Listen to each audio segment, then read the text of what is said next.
నమస్కారం. ఏపీ జర్నలిజానికి స్వాగతం. తిరుపతిలో జరిగిన సంఘటన చాలా దురదృష్టకరం, చాలా విచారించదగ్గ విషయం. బహుశా టీటీడీ చరిత్రలో ఇంతవరకు జరగని విషాద సంఘటన అది. సరే, ఇప్పుడు ఆ అంశానికి సంబంధించినటువంటి పూర్వాపరాలు సంగతి ఎలా ఉన్నప్పటికీ దీనికి గల కారణాలను కాస్త విశ్లేషించినట్లయితే కొన్ని విషయాలు మాత్రం చాలా స్పష్టంగా మనకి తెలుస్తున్నాయి. ప్రధానంగా ఈ సంఘటనకి కారణం ఆయా శాఖల మధ్య సమన్వయ లోపం అన్నది చెప్పక తప్పదు. ముఖ్యంగా పోలీసులు, తిరుమల తిరుపతి దేవస్థానం అధికార యంత్రాంగం మధ్య, అదేవిధంగా రెవెన్యూ విభాగాల మధ్య సమన్వయం లోపించడమే ఈ సంఘటనకి కారణమని స్పష్టంగా తెలుస్తోంది. ఇక్కడ ఒక విషయం మనం గమనించాలి.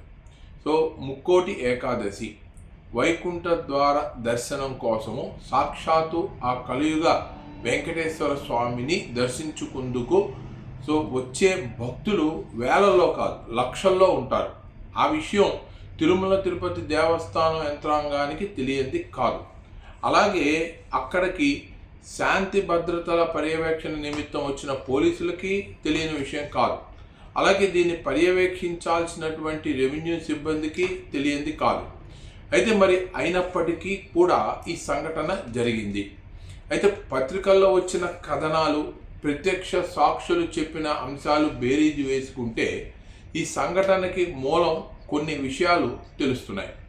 సో, ముఖ్యంగా భక్తులని అక్కడికి దగ్గరలో ఉన్నటువంటి పార్కులోకి అత్యధిక మందిని వదిలివేయడం, అలాగే క్యూ లైన్లో ఉన్న ఒక మహిళకి అస్వస్థత రావడంతో ఆవిడని వైద్యశాలకు తరలించే విషయంలో ఒక గేటు నుంచి బదులు ప్రధాన గేటు నుంచి బయటికి తీసుకురావడం, ఈ సందర్భంలో ఆ గేటు తెరవడంతో టోకెన్లు ఇస్తున్నారన్న ఆతృతతో భక్తులందరూ ఒక్కసారిగా గుంపుగా వెళ్ళడం వల్ల ఈ సంఘటన జరిగిందనేది తెలుస్తోంది.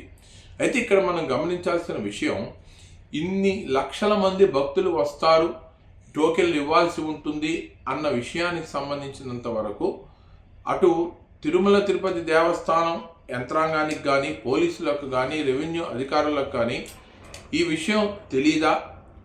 తెలిసినా ఎందుకు ఇలా జరిగింది అంటే రెండే అంశాలు కనబడుతున్నాయి. ఒకటి, తెలిసినా కూడా వాళ్ళ నిర్లక్ష్యం వహించి ఉండొచ్చు, లేదు అంటే ఉద్దేశపూర్వకంగా చేసి ఉండొచ్చు. ఇక్కడ ఉద్దేశపూర్వకం ఎందుకు చెప్పాల్సి వస్తుందంటే ప్రభుత్వ ప్రతిష్టను దిగదార్చే పరిస్థితి కూడా కనిపించవచ్చు. ఎందుకంటే ఇప్పటికీ తిరుమల తిరుపతి దేవస్థానంలో ప్రక్షాళన జరగలేదు. ఆ అధికార యంత్రాంగంలో కూడా మార్పు కానీ ఆలోచన కానీ కనిపించడం లేదు. సో, ఈ కారణంగా ఉద్దేశపూర్వకంగా ఏమన్నా చేశారా, లేదా నిర్లక్ష్యం ఏమన్నా వల్ల ఇలా జరిగిందా? ఈ రెండు ప్రమాదకరమైనవే. కారణం ఏమైనప్పటికీ కూడా కొంతమంది భక్తుల ప్రాణాలు గాల్లో కలిసిపోయాయి.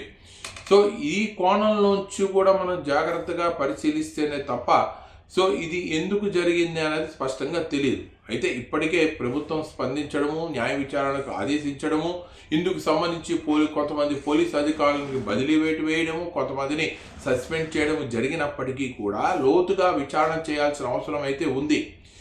ఇది నిర్లక్ష్యం వల్ల జరిగినా లేదా ఉద్దేశపూర్వకంగా జరిగినా తదుపరి చర్యలు తీసుకునేందుకు అవకాశం ఉంటుంది. బాధ్యులైనటువంటి అధికారులను, అది పోలీసు అధికారులు కావచ్చు, తిరుమల తిరుపతి యంత్రాంగ అధికారులు కావచ్చు, రెవెన్యూ సిబ్బంది కావచ్చు, ఎవరిపైనైనా చర్యలు తీసుకోవాల్సిన అవసరం మాత్రం ఉంటుంది. ఎందుకంటే ఇలా చేస్తే భవిష్యత్తులో ఇలాంటి సంఘటనలు జరగకపోయే అవకాశం మాత్రం ఉంటుందని చెప్పవచ్చు.